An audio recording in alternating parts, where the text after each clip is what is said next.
Loss ആഞ്ചൽസിന്റെ തെരുവുകൾക്ക് ഇന്ന് pink നിറമാണ്. അതിശൈത്യവും കനത്ത ശീതക്കാറ്റും കാട്ടുതീയുടെ രൂപത്തിൽ ലോസ് ആഞ്ചൽസിനെ കീഴ്പ്പെടുത്തുമ്പോൾ പ്രതിരോധ മാർഗമെന്നോണമാണ് സർക്കാർ പിങ്ക് പൗഡർ ആകാശത്തു നിന്നും ഭൂമിയിൽ നിന്നും വിതറുന്നത്. ഒരു പരിധിവരെ കാട്ടുതീ പടരുന്നത് പ്രതിരോധിക്കുവാൻ കഴിയുന്ന ഫോസ്ചെക് എന്ന പ്രത്യേകതരം രാസപദാർത്ഥമാണ് പിങ്ക് നിറത്തിൽ ലോസ് ആഞ്ചൽസിൽ നിറയുന്നത്.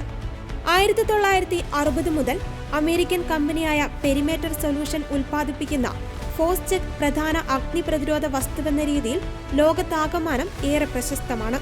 ലോസ് ആഞ്ചൽസിൽ തീയാളിപ്പടർന്ന ഈ ദിവസങ്ങളിൽ ആയിരക്കണക്കിന് ഗാലൻ ഫോസ്ചെക് സൊല്യൂഷനാണ് ഇവിടെ ഉപയോഗിച്ചത്.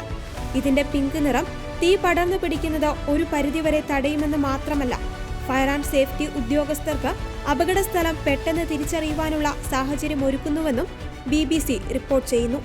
ദിവസങ്ങൾ കഴിഞ്ഞു മാത്രമേ ഇതിന്റെ പിങ്ക് നിറം മാഞ്ഞു പോവുകയുള്ളൂ എന്നതാണ് വേറൊരു ഗുണം. നേരിട്ട് തീയിലേക്ക് സ്പ്രേ ചെയ്യുന്നതിന് പകരം തീപിടുത്ത സാധ്യത മുന്നിൽ കണ്ട് ഫോസ്ചെക് മുൻകൂട്ടി സ്പ്രേ ചെയ്യുകയാണ് ചെയ്യുന്നത്. അമോണിയം ഫോളിഫോസ്ഫേറ്റ് വസ്തുവാണ് പിങ്ക് സ്പ്രേയിൽ അടങ്ങിയിരിക്കുന്നത്. വെള്ളത്തെ പോലെ പെട്ടെന്ന് വറ്റിപ്പോകില്ലാത്തതുകൊണ്ട് ഏത് സമയത്തും ഉപയോഗിക്കുവാനും കഴിയും. ഫോസ്ചെക്കിന്റെ വ്യാപകമായ ഉപയോഗം പാരിസ്ഥിതിക ആരോഗ്യ പ്രശ്നങ്ങൾക്ക് ഇടയാക്കിയേക്കാമെന്ന് വിലയിരുത്തപ്പെടുന്നുണ്ട്. ഇതിലടങ്ങിയ രാസവസ്തു ജലസ്രോതസ്സുകളെയടക്കം മലിനമാക്കാമെന്നും ഇത് ആരോഗ്യ പ്രശ്നങ്ങളിലേക്ക് നയിക്കാമെന്നുമാണ് പരിസ്ഥിതി പ്രവർത്തകരുടെ മുന്നറിയിപ്പ്.